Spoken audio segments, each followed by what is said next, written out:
What an absolutely wild ride this one was.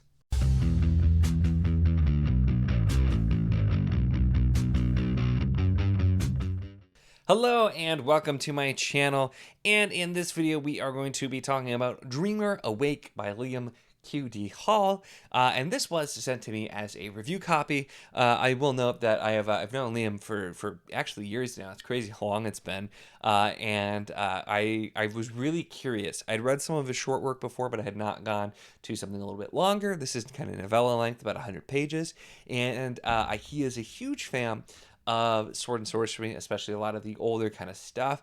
And so I was very curious to see what we would get, but I was definitely expecting sword and sorcery.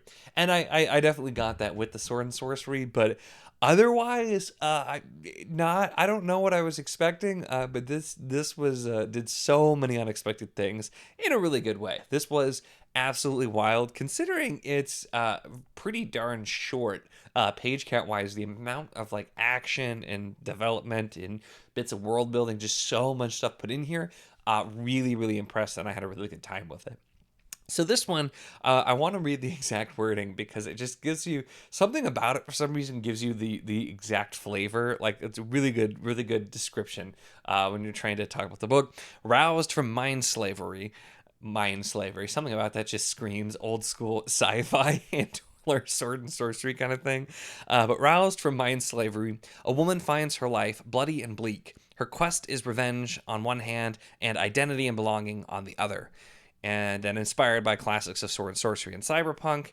But yeah, I feel like that little bit there just gives you kind of an idea of the flavor of the story and the writing. Because the first thing that stands out is the voice here is very unique, and from everything from the prose style and also just like some of the word choices, some of that, just kind of the almost kind of odd patterns at some points early on to where it's going, all gives you the feel of the story, and it fits well. There were a few times early on where things felt maybe just a little bit clunky, where it was, the author likely kind of figuring out where they were going, figuring out the voice, but it ended up flowing really well. And just like I said, it made it even more of a unique read because of that style.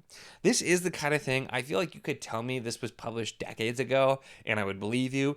Once again, I don't mean that in a bad way. I know it's inspired by a lot of the classic kind of older sword and sorcery kind of stuff, as well as some like sci-fi and cyberpunk and stuff like that with it. So it makes sense that but it really honestly feels like it belongs in that company, which I think is honestly a positive thing when you're kind of trying to do that sort of story.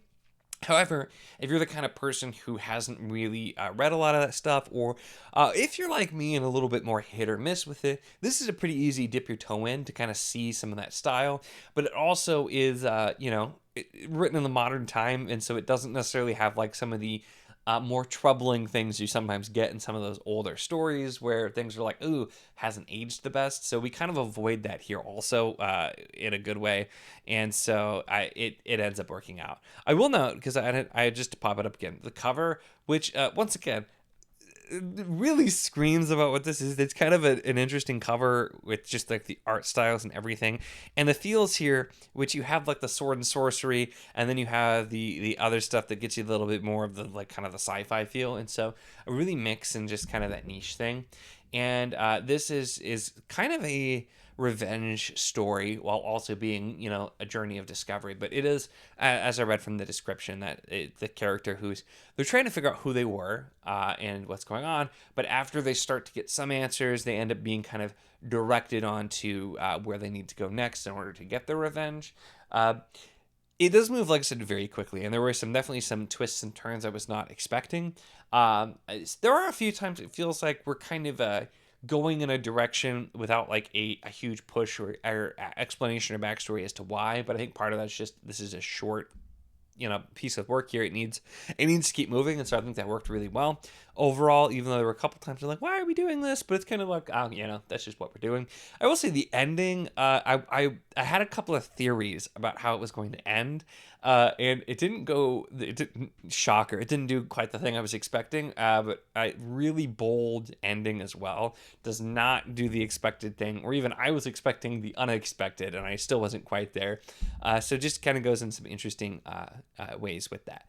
And I mentioned briefly that the world building. And that's something that I always like to call out, especially in short fiction, because if you can still fit good amount of world building in, those are my favorite kinds of shorter works, because I'm very world building focused. So this is the kind of thing that if you're plot focused and or character focused, this is, it's a character journey that's moving along very quickly, and a plot's very action packed.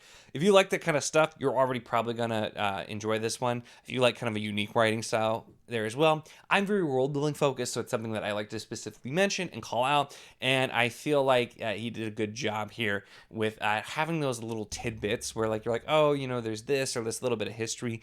Never spending a lot of time on it because the page count is small, but just giving you an idea, making the world feel lived in, and making it feel like oh, that's an interesting thing. Kind of get the wheels turning, and just that's something I always appreciate in shorter works as well. So overall, this is one that I did enjoy. I feel like sometimes it's weird reading something from somebody that but having an idea of the kind of stuff that he writes, I knew it was probably not going to be my normal thing by any means, but I also was really interested just because from some of the short stories, I knew it would probably be really interesting, and it was that. I had a really good time with this one. Like I said, I had very few complaints with it, and I got through it so quickly as well, and just really enjoyed it. Like I said, especially there was a particular scene, I think it was chapter 7. I just read it. I had to immediately send a message. So I'm like, that was just insane.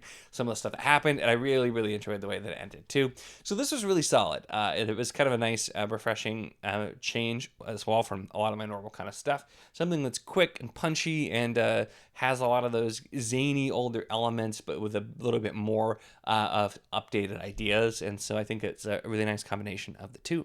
Overall, those are my thoughts on this one. Let me know in the comments your thoughts on Sword and Sorcery, that kind of throwback stuff. If you tried other modern stuff, is this one that sounds interesting to you? I would love to hear from you and see what you think there. Make sure to give the video a like if you enjoyed it. Check the links in the description, as always, for the Patreon if you want to support what I do, as well as the Wizardly Enclave Discord if you want to chat books, whether this book, other books, really anything at all. It's a lot of fun, and we'd love to have you.